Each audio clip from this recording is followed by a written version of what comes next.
जय जय रामकृष्ण हरी. आज आषाढी एकादशी, वारी, पंढरपूर या सगळ्या गोष्टींचा जल्लोष.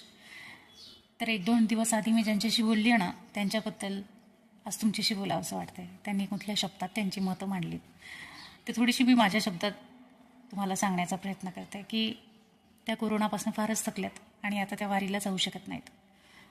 त्यांनी एक वाक्य मला 4-5 वेळा रिपीट केलं बोलताना की काय झालं असेल बरं, काय पुण्याई अटली असेल का म्हणावं माझी, का दुरावली माझी आई, माझी माऊली माझ्यापासून का दुरावली असेल बरं. आणि हे एक वाक्य त्यांनी कितीतरी वेळा बोललं आणि त्यांच्या त्या बोलण्यातून ना त्यांची अर्थता जाणवत होती वारीची, विठ्ठलाच्या भेटीची.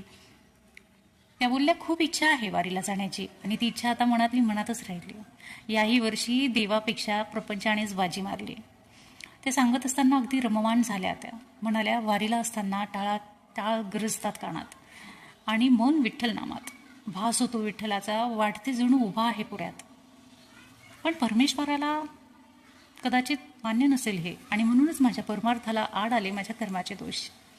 नाहीतर आज असती माझ्या डोक्यावर तुळस आणि मुखात माऊलीचा जयघोष.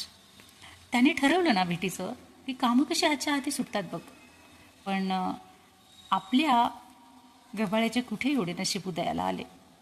पण कुठेतरी हा विठ्ठल ना आस लावतो आणि मला काय वाटतं बेटा, कदाचित तो माझ्या भक्ती चावळतो. मी खरंच भक्तिवान आहे की नाही तो मला बघत असेल, माझी परीक्षा घेत असेल. त्या म्हणाल्या, हे ईश्वरा, हे विठ्ठला, एकच मागणी आहे तुला. नित्यमनी माझ्या तुझाच ध्यास असावा.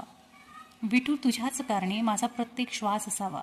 तुझ्या पायरीशी मिळावा पांडुरंगा मज विसावा.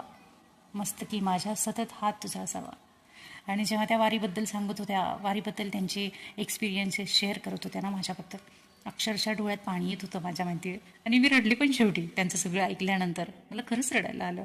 असं वाटत होतं ना की कुठेतरी एक खूप छानसा प्रोग्राम आहे आपल्या सख्ख्या लोकांचा कुठेतरी नातेवाईकात किंवा आपल्या माहेरात किंवा कुठेतरी आहे, अँड बिकॉज ऑफ इलनेस आपण तो अटेंड करू शकत नाही आहे. इतकं प्रेम त्यांचं विठ्ठलावर आणि वारीवर त्यांच्या. पण या 4 वर्षात त्या वारीला जाऊ शकल्या नाही आणि त्यांनी ही खंत व्यक्त केली. बात अच्छी लगी तो सब्सक्राइब करना मत भूलना. हाँ.